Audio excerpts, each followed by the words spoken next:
The year is 2001. The internet is slow, and Wi-Fi isn't everywhere yet.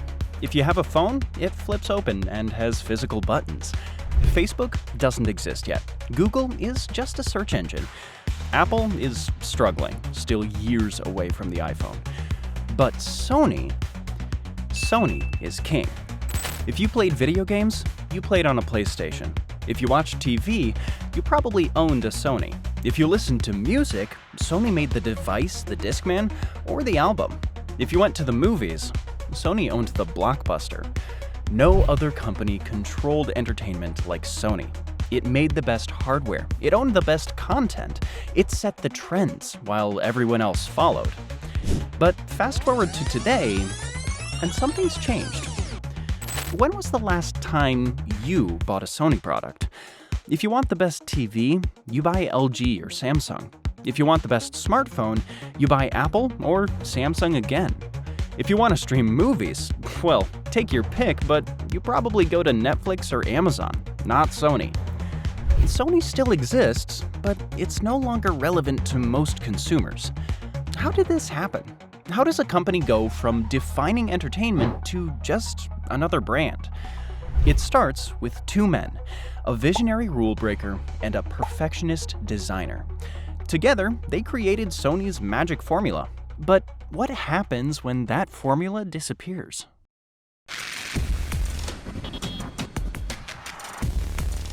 In 1946, Tokyo was in ruins. The war had ended, and Japan was struggling to rebuild. A physicist named Akio Morita and an engineer, Masaru Ibuka, started a small company with a $500 loan. Their goal? To bring Japan's technology industry back to life. They experimented with transistor radios, a technology the US had developed but ignored for commercial use. By the 1950s, they had launched Japan's first transistor radio, turning Sony into an international brand. But what truly made Sony great wasn't just technology, it was calculated risk-taking. You see, Morita wasn't just an engineer or a businessman, he was a creator with vision. A rule breaker who never played it safe. A leader who didn't believe in following trends, he created them. In the late 1970s, music had a problem. Cassette players were bulky. Home stereos were stationary. If you wanted music on the go, you had to carry a massive boombox. Sony's engineers told Morita no one would buy a device that couldn't even record. It was a downgrade, they said. But Morita didn't listen. He ordered the team to build it anyway. The result? The Sony Walkman. A music player small enough to clip onto your belt. No recording, no big speakers, just personal freedom. At first, people didn't get it. Sales were slow. So, Sony sent promoters into the streets, handing out Walkmans and letting people experience the magic. It worked. The Walkman became a cultural phenomenon. It didn't just sell. It changed the way people listened to music forever. Morita had proven his philosophy. Don't follow trends. Create them. But vision alone doesn't create a global empire. A young university student, Norito Olga, was frustrated by the poor audio quality of Sony's early tape recorders and wrote Sony a blistering letter criticizing their design. His feedback was taken seriously, and in 1953, he joined Sony. You see, Olga wasn't just an engineer, he was a classically trained opera singer. So, what do all musicians have in common? Practice. Practice until perfect. Olga was a master of refinement. In the early 1980s, digital music storage was primitive, but Olga believed Sony could revolutionize sound quality. And what you've just been listening to is the ultimate in recorded sound. It will make all conventional disc and cassette systems obsolete. It's dustproof, scratch-proof, digitally recorded, read by a laser, and it's called the compact disc. He pushed for a brand new format, the compact disc. At first, the industry resisted. Vinyl was king, cassette tapes were cheap, and no one believed people would pay for a new format. But Olga was relentless. And when Sony finally launched the CD in 1982, it crushed expectations. CDs offered crystal clear digital sound, far superior to the hiss and warping of cassette tapes. They were smaller, more durable, and didn't degrade over time. CDs didn't just eventually replace cassettes, they redefined, again, how people listened to music. And Olga didn't just want to make technology. He wanted it to be art. The product itself needed to be beautiful.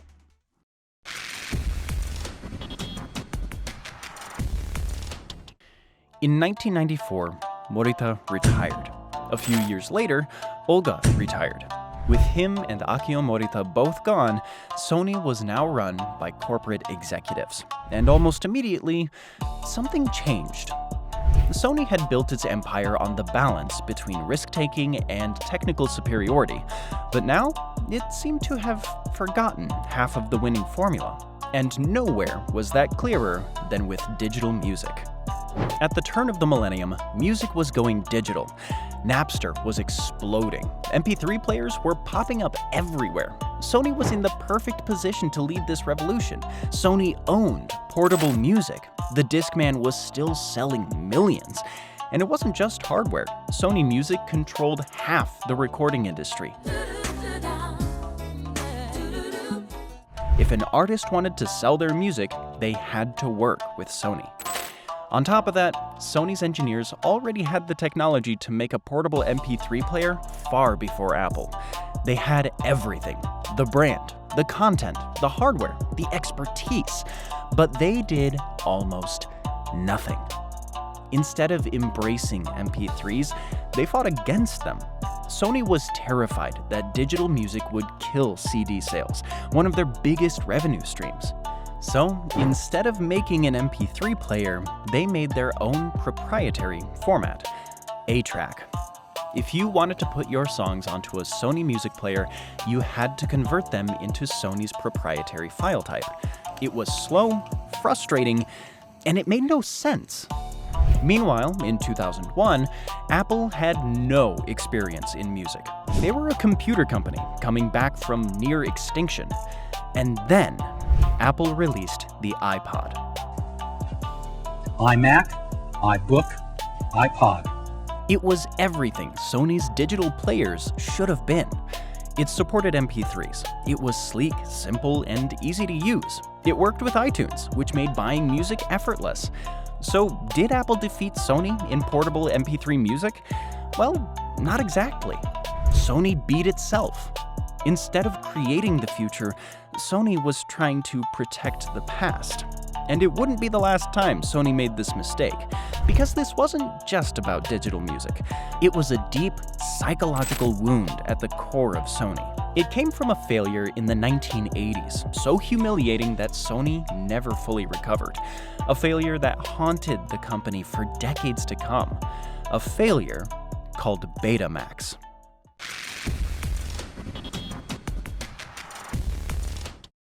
Sony wasn't used to losing. For decades, it had set the standard, from transistor radios to the Walkman. You see, before streaming and DVDs, movies at home were watched on cassette tapes. You had to walk into a Blockbuster Video to rent a physical cassette to Netflix and chill, as we might call it today. Sony's Betamax cassette format was superior to VHS, the alternative. Sharper picture, better sound, better quality. But Sony believed in control. They limited recording time, believing longer tapes would ruin quality. They ignored the video market's complaints, and VHS flooded video stores. Meanwhile, JVC did the opposite. It let anyone manufacture VHS players. More manufacturers equaled cheaper VHS players. More players equaled more VHS tapes. Walk into a video store, VHS owned the shelves. By the time Sony caved and started making VHS players, it was too late. Sony had lost, and it lost badly. It was very, very unfairly, very badly. And inside the company, that loss became a deep, unshakable shame. Betamax wasn't just a failure, it was an embarrassment. Sony had built the superior format and still got crushed. And this loss became a topic covered every year by business schools around the world. Sony never recovered from Betamax, not financially, but psychologically, and that fear of losing took over the company. Never again. Never again would Sony let someone dictate the future of technology, and that obsession shaped everything Sony did next.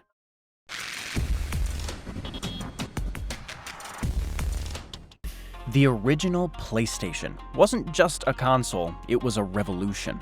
It was a risk, the kind of bold move Akio Morita built Sony on. You see, Nintendo focused on games for kids. It was effectively an expensive toy. But PlayStation targeted teenagers and adults, and bet that gaming wasn't just for kids. By the early 2000s, that bet had paid off. The PlayStation 2 sold 155 million units, making it the best-selling console of all time. It crushed Nintendo, outclassed Microsoft, and left Sony as the undisputed king of gaming. So, when it came time to launch the PlayStation 3, Sony wasn't just confident they had a winning product, they were arrogant. But there was just one problem. Morita was gone, and Sony was not the Sony of the past.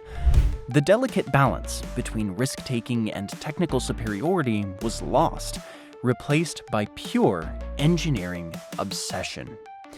This was supposed to be the next big leap in gaming, a machine so powerful, so cutting-edge, that it would be untouchable. Instead, it was a disaster. At E3 2006, Sony revealed the PlayStation 3. PlayStation 3 will be available at retail on November 17th, 2006 for $599 US. Its price, $599 US. The Xbox 360, $399. The Nintendo Wii, $249. The reaction? Silence. Then laughter. Then memes. Gamers weren't just shocked, they were furious. Why was the PlayStation $200 more than its competitors? The reason? Blu-ray. By the mid-2000s, another format war was brewing. The next generation format for DVD discs, Blu-ray versus HD DVD. And Sony saw one thing and one thing only, a chance at redemption. They couldn't afford another Betamax moment, so they forced Blu-ray into every product it had. Dear PlayStation, my grandma won't stop watching Blu-ray movies on my PS3. Look, for $299, you don't just get a sweet gaming machine. It's like you get the best Blu-ray player around built in. They weren't thinking about customers, they were thinking about revenge. But there was just one problem. Consumers don't care about formats. Sony was convinced that Blu-ray was the future of disc media. And they weren't wrong, Blu-ray would eventually become the dominant disc format. But at launch, Blu-ray was very expensive. The drive added enormous cost to the PS3, pushing the price higher than it needed to be. Most gamers didn't care about Blu-ray movies, they just wanted good games. Meanwhile, Microsoft released the Xbox 360, but kept the HD DVD optional. Sony forced it into every PS3, hoping to force adoption of its new technology. But wait, it gets worse. For the PS3, Sony also built a brand new, ultra-powerful custom processor, the Cell. It was an engineering marvel. But it had one major flaw. Most developers hated it. The Cell processor was so complicated that most third-party developers struggled to make games run properly. Sony was so focused on making the PS3 an engineering masterpiece that they forgot to ask the most important question: what do gamers actually want, and how to enable studios to create the best games to play? And for the first time in its gaming history, PlayStation was losing, and many believed they were down for the count. But in 2013, Sony did something no one expected. They made a comeback.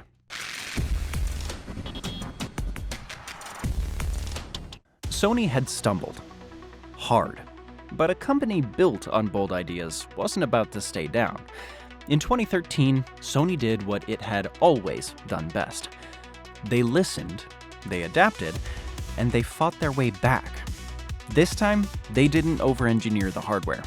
They didn't force unnecessary technology on customers. They didn't assume people would buy it just because it had the PlayStation name. They focused on gamers. At E3 2013, Sony took the stage and announced the PlayStation 4 at $399.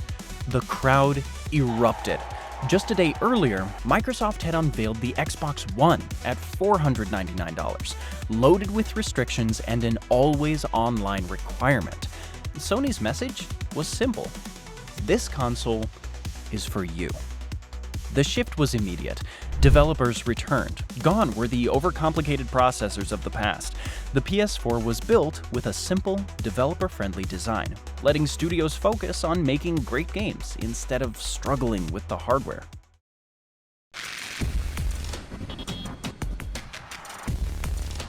In the 2000s, Sony owned Hollywood. Sony controlled some of the biggest movies and franchises: Spider-Man, Ghostbusters, Jumanji, Men in Black, Breaking Bad. If a movie was a blockbuster, Sony was involved. But a massive shift was happening in entertainment. Streaming was rising, but Sony had already sunk hundreds of millions in the Blu-ray format. Sony had two options. The first, adapt, use its Hollywood empire to build the future of streaming. Number two, resist, protect its existing business and pretend nothing was changing. It chose option two. Sony should have seen it coming.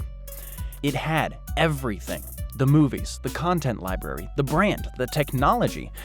But again, just like with the Betamax, Sony was obsessed with winning a Pyrrhic war instead of seeing the bigger picture. To Sony, Blu-ray was the future of movies. So instead of focusing on streaming, it put all its energy into defeating HD DVD. And in 2008, Blu-ray won. We're going to win so much, you may even get tired of winning. And you'll say, please, please, it's too much winning. We can't take it anymore. But the win was meaningless. They won that battle, but lost the war. Because while Sony was fighting over disc formats, Netflix and YouTube were making discs irrelevant. In 2007, Netflix, which started out renting DVDs to customers by postmail, launched streaming. By 2010, it was growing faster than anyone had expected. By 2013, it was producing its own content. And by 2016, it was a global giant. Sony? It had Crackle. Ever heard of it? No? Exactly. So, while Netflix, Disney Plus, and Amazon Prime were investing billions into building Hollywood 2.0, Sony was still licensing its movies to whoever would pay. And now, Sony's role in entertainment is completely different. It still makes movies, but it doesn't own the platform.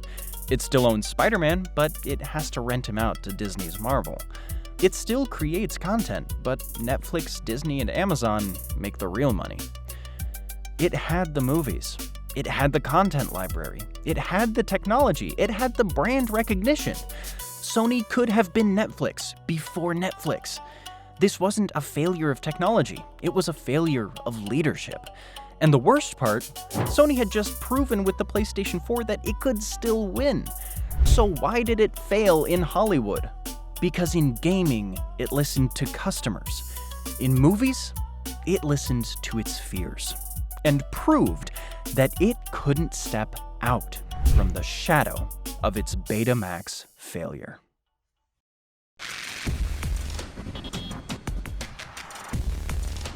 Sony has always been a company that thrived on reinvention. It wasn't just about making great products, it was about seeing the future first. But today, Sony is different.